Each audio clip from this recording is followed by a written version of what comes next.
Bahin mo kay matunok mo sa tuyong.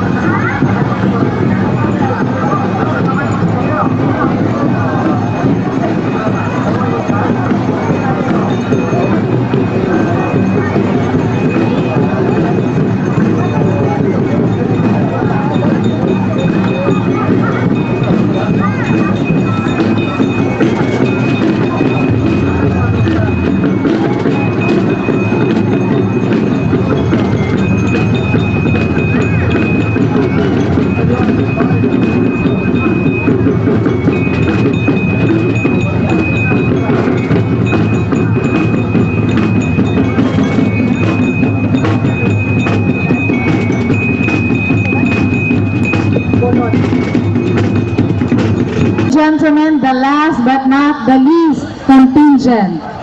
Please welcome Barangay Tawala.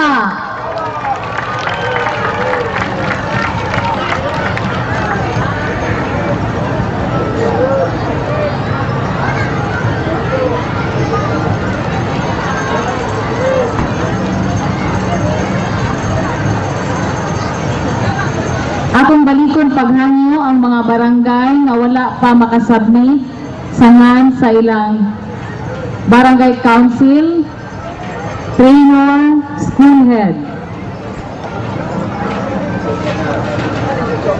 Palihog isubmit ang listahan sangan sa barangay captain, school head.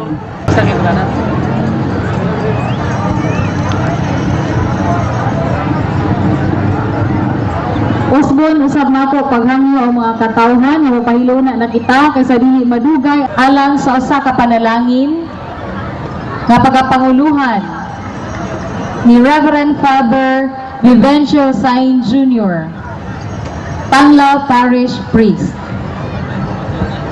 Anak ug sa Espiritu Santo, atong ibutang atong tagsatag sa katawgalingon sa presensya sa Ginoo. Ginoo, among pangayon kanimo ang imong panalangin nining mga kalihukan nga among buhaton karong hapuna. Imo kaming gitagaan og mga talento ug mga abilidad aron sa samang paagi makadaig kami kanimo nining maong mga gasa. Bendisyone kining maong kalihukan ang mga talento nga mo'y pasundayag karong hapuna. Sila nga mo pasundayag nining maong mga kalihukan aron pinaagi nining maong mga programa mapahiusa o mapalambo namo dili lang ang among kaugalingong kinabuhi kundi ang among pagpakabana sa among katilingban ug sa pakiguban-uban ug pakigugoy-hugoy sa tanang mga tao sa katilingban nga among gipuy-an aron sa kadlaw niya na mahimo kaming tawgon nga usa ka takos nga Kristohanong katilingban nga nakiusa naginigugmaay ug nagtinapangay. Kining tanan among gipangayo kanimo pinaagi sa among Ginoong Hesukristo imong anak nga buhi ug hari uban kanimo ug sa Espiritu Santo Dios hangtod sa kahangturan. Amen. Sa ngalan samahan sa anak ug sa Espiritu Santo. Standing for the singing of the Philippine National Anthem and the Bohol Hymn with Miss Menchi Cabalona and Mr. Orlando Hormeliada. Pelas ng silanganan, alab ng puso, sa dibdib mo'y buhay, lupang hinirang, tuyang ka nagmagiting, sa manlulupig, di ka pasisiil, sa dagat at bundok, sa simoy at sa langit mong paghaw, may dilag ang tulat, awit sa paglayang minamahal, ang kislap ng watawat mo'y tagumpay na nagdinigdig, ang bituin at araw niyang kailan pamay di magdidilim, lupa ng araw na buwan, hatid pagsinta, buhay langit sa piling mo. Aming ligaya ng pag may mga api ang mamatay ng dahil sa'yo. Sa mga bayaning utaw katawhan. Imong kalinaw ampingan, lungsod sa bungtod na matunhay, ug matamis na kinampay. Puti ang kabaybayunan, walog sa suba binisbisan, bahang di ang dagat o kapatagan, gugmang kuburan sa kagawasan sa tanan. Panalanginan ka, ilat sa mutya ko buhon. Mayong hapon sa tanan, Happy Fiesta! mga igala, kadaghanon ka na to, wakay bawa ko diyon sa pagsugod, kini gitawag na to Gudyaka sa Panlaw. Kung atong balikon, nagsugod kini sa tuig 1987. Nagpasabot nga ang Gudyaka sa Panlaw o naog sa katuig sa Sandugo. 1 year ahead of Sandugo. Nganong namugna man ang Gudyaka sa Panlaw. Usarang hinungdan o ang hinungdan aniya karon uban kanato. Ladies and gentlemen, the reason why Gudyaka sa Panlaw is here, the Honorable Mayor Dodong Alcala, para pag-abi-abi kanato karon din eh. Sa ulog siya ang kapistahan karong adlaw. Atong tinahod og halangdong kongresista sa atong 4th district, Congressman Rene Relampagos. Ato usab nga Vice Mayor ning ato lungsod sa Panlaw, Vice Mayor Doktora Evangeline Bon Lasa. Katuig na ang miagi. Ani agyapon ang original nga matawag nato gapasiog dagyod niini. I would like to call on the attention o atong sugaton sa basis pagpakpak isay pasalamat kay bisan sa 23 katuig nagpadayon gyapon pagalagad kang Senior San Agustin.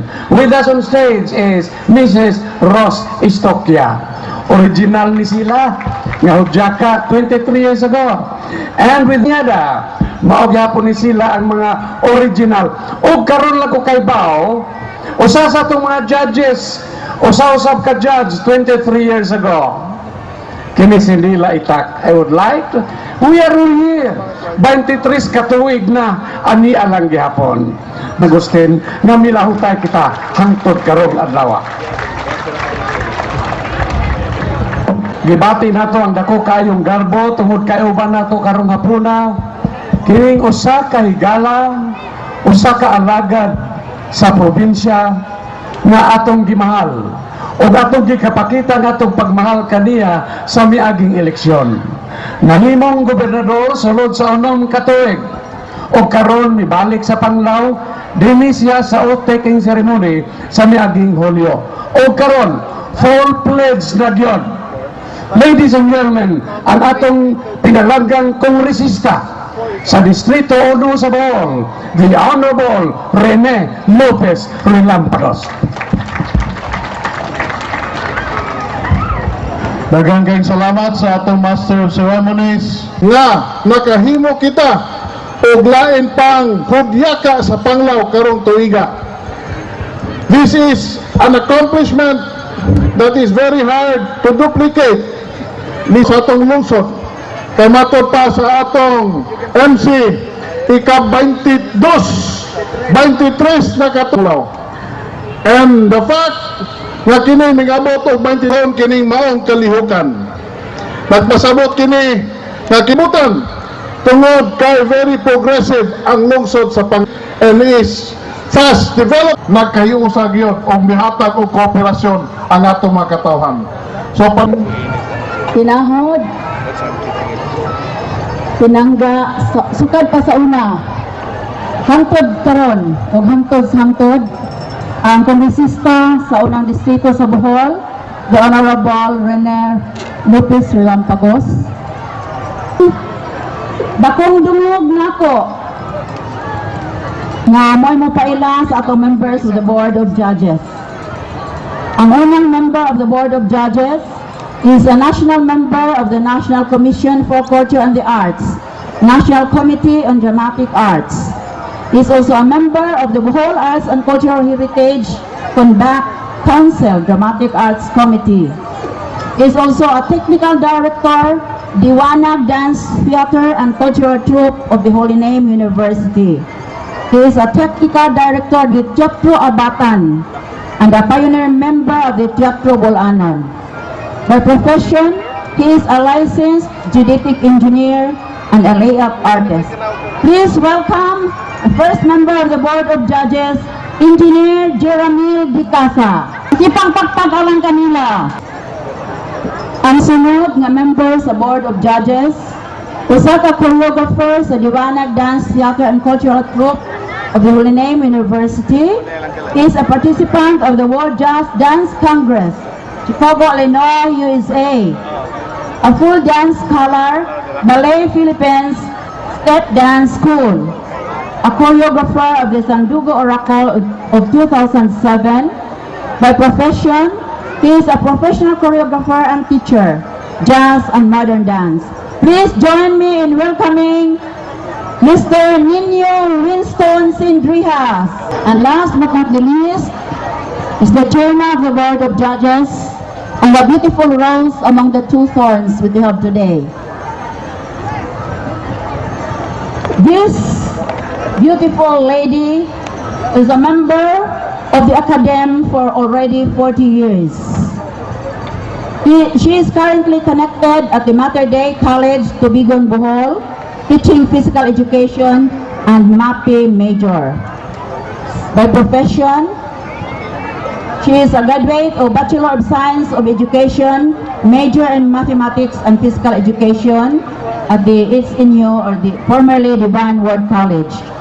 She is a Master of Arts of Physical Education from the University of San Carlos, Cebu City, Chairman, Dance Committee of Bohol Arts and Cultural Heritage Council.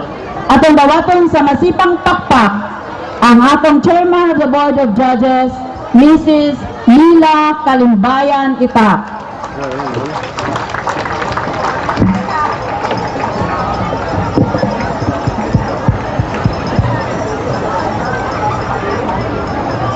This juncture, atong tawagon ang Chairman of the Board of Judges. The first criteria, but this is the final ritual showdown.